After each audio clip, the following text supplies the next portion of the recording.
Frères et sœurs, bonsoir tous. Ce soir, nous continuons d'étudier le livre du prophète Saë. Dans le livre d'Ésaïe, le chapitre 24 raconte que Jéhovah Dieu va dévaster la terre. Le pré va faire dévaster la terre, c'est dire que les habitants de la terre, beaucoup de gens, vont tous très détruits. Lisons cela, frère Eshberlit. Et ensuite, je l'explique brièvement aux frères et sœurs. Il est dit ici, voici, l'Éternel dévaste la terre et la rend déserte. Il en bouleverse la surface et en disperse les habitants. Il en est du peuple comme du sacrificateur, du serviteur comme du maître, de la servante comme de la maîtresse, de l'acheteur comme du vendeur, de celui qui prête ou de celui qui emprunte. Tous sont également disperses. C'est-à-dire que, qu'ils soient riches ou pauvres, propriétaires ou sans logement, débiteurs ou non-endettés, créanciers ou asservis par leur crédit. Tout le monde est log, la madame enseigne. Dieu dit qu'ils seront tous disperses. Le précleste a décerté que l'humanité entière sera disperse. La terre est entièrement dévastée et comptement pille, car ainsi, l'Éternel la prononce, c'est-à-dire que Dieu vide la terre. C'est dire qu'il fait en sorte que toute l'humanité, une immense multitude de gens, ne sache plus, s'exiler sans abri. Il est dit ici, la terre est en deuil puis le monde est languissant, puis les chefs du peuple de la terre sont languissants. La terre est souillée par ses habitants, car ils transgressaient les lois, violaient les ordonnances, rompaient l'alliance éternelle. C'est pourquoi la malédiction dévore la terre, et ses habitants portent la peine de leurs crimes. C'est pourquoi les habitants de la terre sont consumés, et il n'en reste qu'un petit nombre.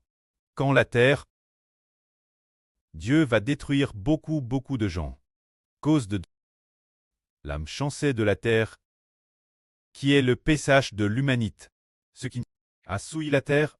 C'est pourquoi l'Éternel Dieu va consumer la terre et va la maudire. La terre est dévorée par la malédiction. Les habitants de la terre seront punis. Les habitants de la terre seront consumés, et il ne restera que peu de survivants. C'est-à-dire que beaucoup de gens sont destinés à être consumés.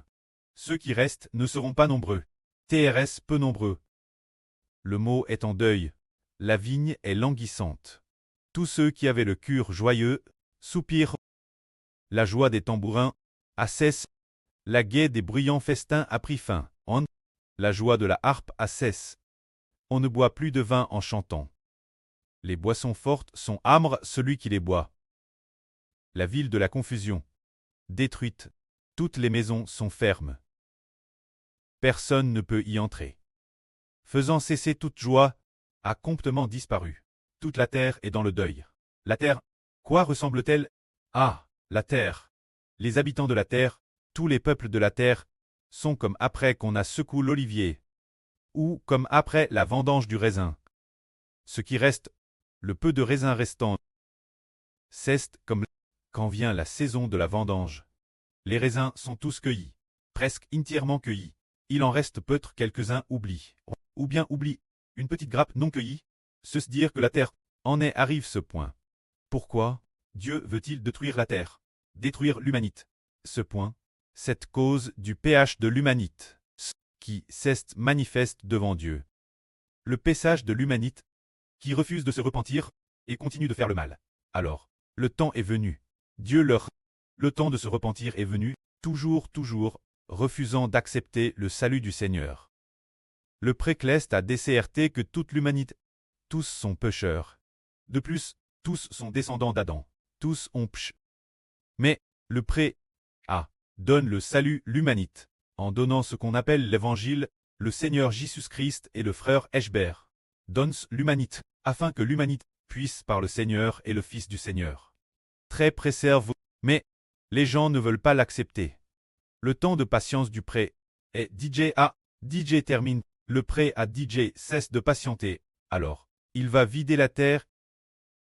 Mais, comme il est dit ici, toutes choses sur la terre sont comme l'olivier qu'on a secoué, ou comme après la vendange de la vigne, les quelques raisins restants.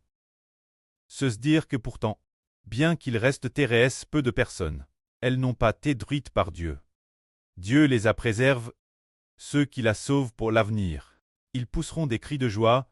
Il est dit ici, les survivants élèveront leur voix avec des cris de joie, ceux de l'Occident célèbreront la majesté de l'Éternel. Ceux de l'Orient glorifieront l'Éternel. Dans les laits de la mer, ils glorifieront le nom de l'Éternel, le Dieu d'Israël. Nous entendons des cantiques du bout de la terre qui chantent gloire au juste. Le juste est celui qui est droit. Mais moi je dis, je suis perdu. Je suis perdu. Malheur, moi. Les traîtres agissent avec trahison. Les traîtres agissent avec trahison. Oui, il est dit ici, la prophétie, les traîtres seront finalement tous détruits. Mais, ceux qui restent, que Dieu a préservés, de ne pas les détruire pour le moment. Ceux qui ne sont pas détruits, le pré leur donne l'occasion d'accepter le salut du Seigneur, d'accepter ceux qui sont disposés à accueillir le salut du Seigneur Christ, leurs PHH seront pardonnés. Aujourd'hui, le frère Hbert triait des chansons. Dans le processus de création de chansons, il y a écrit au sujet de Mose, dans le Deutéronome. Son rapporte les paroles de Mose. Mose a dit ceci. Ces commandements ne sont pas trop difficiles à observer pour vous. Ils ne sont pas au ciel, pour que vous disiez, qui montera au ciel, pour nous les chercher, afin que nous les entendions et les mettions en pratique. Ils ne sont pas non plus dans l'abme, pour que vous disiez, qui descendra dans l'abme, pour nous les chercher, afin que nous les voyions, et qu'ensuite nous puissions les mettre en pratique. Ces commandements, en fait, sont terrestres, faciles à observer. Ils sont dans votre bouche et dans votre cœur. Ces paroles, si le Saint-Esprit ne les explique pas, personne ne les comprend. C'est dire que ce que Mose voulait dire, c'est que les commandements de Dieu sont terrestres, faciles à observer. Ils ne sont pas au ciel. Pour que vous disiez, qui ira au ciel, nous les chercher, pour que nous puissions les lire et les mettre en pratique. Ils ne sont pas non plus au jour des morts, pour que vous disiez, qui descendra au jour des morts, pour chercher les commandements de Dieu, afin que nous les voyions et puissions les mettre en pratique. En réalité, les commandements de Dieu sont dans votre bouche et dans votre cœur. Époque, on ne sait pas pourquoi. Mose a écrit de telles paroles.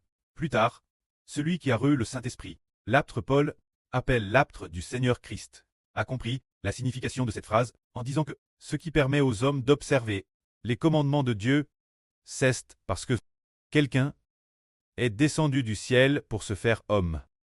Pourquoi sommes-nous incapables d'observer les commandements de Dieu, au point que Dieu doive exterminer ceux qui ne peuvent pas observer les commandements, exterminer ceux qui continuent à faire le mal que fait l'homme ne vient pas de l'homme lui-même. Si l'homme fait le mal, c'est parce que l'homme ne se contrôle pas lui-même s'il fait le mal ou non. Ce n'est pas cause de l'homme.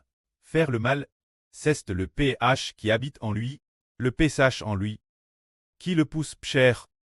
Mais, s'il y a quelqu'un du ciel, Jésus qui s'est fait homme, alors, il est descendu du ciel et s'est fait homme. Il s'est fait homme. Dans quel but? Pour que nous voulions appartenir son nom, tant que nous invoquons le nom de Jésus-Christ, en l'appelant notre Seigneur de la bouche, en confessant de la bouche qu'il est notre Seigneur, et en l'acceptant dans notre cœur comme notre Seigneur. Alors, notre esprit, quittait l'origine sous l'autorité de Satan. Satan tend le roi de notre esprit. Satan tend le Dieu de notre esprit. Ainsi, l'origine, nous tions sous le pouvoir du diable Satan. Mais Jésus fait homme. Au moment où il a été crucifié. Au moment de sa crucifixion, tous ceux qui veulent proclamer au nom de Jésus-Christ, qui veulent accepter le nom de Jésus, leur esprit revient alors au Créateur, au Fils de Dieu, sous l'autorité du Seigneur Jésus-Christ. Ainsi, quand nous invoquons le nom de Jésus-Christ, nous pouvons alors respecter la loi, nous pouvons alors observer les enseignements de Dieu, si bien que Mose a dit, ces commandements ne sont pas difficiles à suivre pour vous. En fait, c'est TRS facile. C'est dans ta bouche et dans ton cœur, ce qui signifie que c'est dans ta bouche. Si de ta bouche tu confesses Jésus comme Seigneur, tu pourras alors observer les commandements de Dieu. Si dans ton cœur tu acceptes Jésus comme ton Seigneur, alors tu ne seras plus prisonnier du pchash. C'est pourquoi la Bible dit « Quiconque invoquera le nom du Seigneur sera sauve ». C'est vraiment merveilleux. Nous, ses enfants, nous disons « le salut », en fin de compte, et puis nous découvrons comment sommes-nous sauvés. Comment pouvons-nous être sauvés et ne plus continuer pécher, ne plus continuer transgresser les commandements de Dieu. C'est grâce une chose. Nous confessons de notre bouche Jésus comme Seigneur, et l'acceptons dans notre cœur comme notre Seigneur. Et croyons dans notre cœur qu'il est notre Seigneur et le Fils de Dieu. Alors le frère Ashbert dit, si nous commandons de notre bouche l'appeler Seigneur, appeler Jésus Seigneur, auparavant, nous avons peut-être adoré des idoles, ou commis des actes d'impudicité, ou fûmes toutes sortes de comportements pécheurs, que nous faisions aussi, et toutes sortes de choses. Nous faisions toutes sortes de mauvaises actions. Mais quand nous appelons Jésus Seigneur, et l'acceptons comme notre Seigneur, un moment de baptême, et après, partir de maintenant, nous ne péchons plus. C'est parce que nous appelons Jésus Seigneur. Appelons. Quand nous appelons Jésus Seigneur, en confessant de notre bouche que Jésus est Seigneur, nous pouvons alors obéir au commandement de Dieu. Frère Ashbert donne un exemple pour faire comprendre aux frères et sœurs pourquoi nous pouvons nous libérer du pchash. Donnons un exemple. Donnons un beau témoignage. Par exemple, il y avait une sœur qui aimait beaucoup boire, qui aimait normalement boire. Alors, elle buvait presque tous les jours. Ivre morte, souvent ivre morte. Mais elle voulait tellement arrêter de boire, alors elle disait pas d'ivrognerie. La Bible dit pas d'ivrognerie. Je ne bois plus. La Bible dit pas d'ivrognerie. Je ne bois plus. Le commandement de Dieu dit pas d'ivrognerie. Je ne bois plus. Elle ne cessait de le proclamer ainsi. Alors, chers frères et sœurs, pensez-vous qu'elle puisse arrêter de boire? Ashbert dit non, parce que elle n'a pas l'aide du Seigneur. Mais cette sœur, elle ne dit pas cela, mais plutôt, je déclare au nom de Jésus-Christ que je ne bois plus, appartenant désormais au nom du Seigneur. Seigneur Jésus, sauve-moi, livre-moi, libre-moi, des chaînes de l'ivrognerie. C'est-à-dire, je déclare au nom de Jésus-Christ que j'appartiens au nom de Jésus. L'ivrognerie ne peut plus me contrer. Alors, cette sœur proclamant ainsi, frères et sœurs, pensez-vous qu'elle puisse arrêter de boire? Oui, parce que elle a invoqué le nom du Seigneur Jésus. Ainsi, ceux qui invoquent le nom de Jésus ne péchent plus. Confesser de sa bouche le nom de Jésus. Invoquer de sa bouche Jésus comme Seigneur, et dans tout notre esprit, accepter Jésus comme notre Seigneur. Alors, notre esprit, qui appartenait l'origine aux mains de Satan, maintenant appartient aux mains de Jésus.